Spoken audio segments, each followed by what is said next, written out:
Di tanah di mana kabut memeluk perbukitan, berdiri sebuah mahakarya melampaui waktu, Jabu Bolon.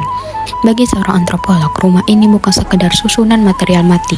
Menggunakan kacamata Clifford Geertz, Jabu Bolon adalah sebuah teks kebudayaan yang tebal, sebuah struktur simbolik yang menyimpan jaringan makna yang dianyam sendiri oleh masyarakat Batak Toba untuk mendefinisikan eksistensi mereka di dunia.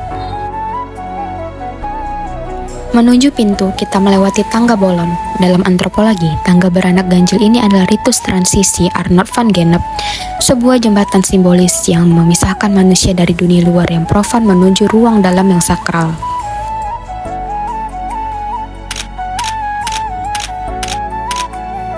Menatap ke atas, ruang dalam Jabu Bolon merefleksikan konsep sakral dan profan dari Emile Durkheim.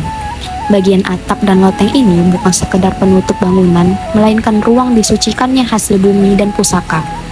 Melalui teori strukturalisme Levi-Strauss, anyaman kayu tanpa paku ini menegaskan batas komunal, mengunci harmoni kosmologi adat antara dunia tengah manusia dan dunia atas para leluhur. Pada private ini, fungsionalisme struktural Radcliffe Brown bekerja. Meski minat sekat, pembagian posisi tidur diatur ketat oleh sistem kekerabatan atau kinship. Pembagian ruang ini berfungsi menjaga tatanan sosial moral dan menegaskan peran setiap anggota keluarga di bawah satu atap adat. Setiap goresan gorga bukan sekedar dekorasi, melainkan simbol yang menyimpan sistem makna mendalam. Lantai atas atau panggungku adalah wujud teori sakral dan profan Emile Durkheim, berfungsi sebagai lumbung padi sekaligus tempat penyimpanan benda pusaka. Ruang tertinggi ini menyatukan dimensi ekonomi dan spiritualitas yang tidak terpisahkan dari berkat leluhur.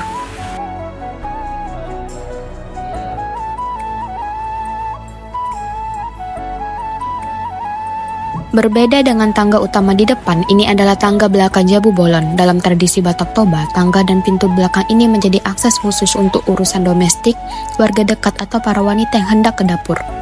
Di bawah naungan kokoh tiang bara terdapat lapisan kisah yang terpahat pada dinding luar Jabu Bolon. Kolong panggung ini merupakan adaptasi cerdas masyarakat agraris untuk proteksi lingkungan dan ruang ternak. Lukisan figur manusia dan hewan ini bertindak sebagai teks kebudayaan Clifford Geertz. Membantu kita membaca gambar-gambar di dinding tersebut bukan sekedar hiasan coretan, melainkan media masyarakat lokal dalam mengomunikasikan tatanan nilai dan sejarah mereka kepada generasi penerus. Gorga adop-adop atau payudara itu melambangkan fungsi ibu yang memberikan kehidupan dan kesejahteraan bagi orang lain. Jumlahnya 4, sebagai simbol kelengkapan berkat dari 4 penjuru mata angin.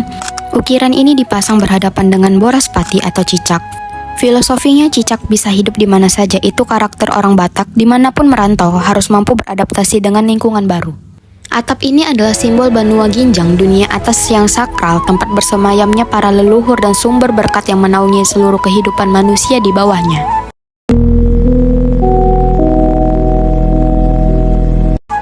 Memandang Jabu Bolon dari kejauhan, kita tidak hanya melihat sebuah bangunan kayu kuno, melainkan sebuah mahakarya arsitektur yang merefleksikan cara pandang hidup masyarakat Batak Toba.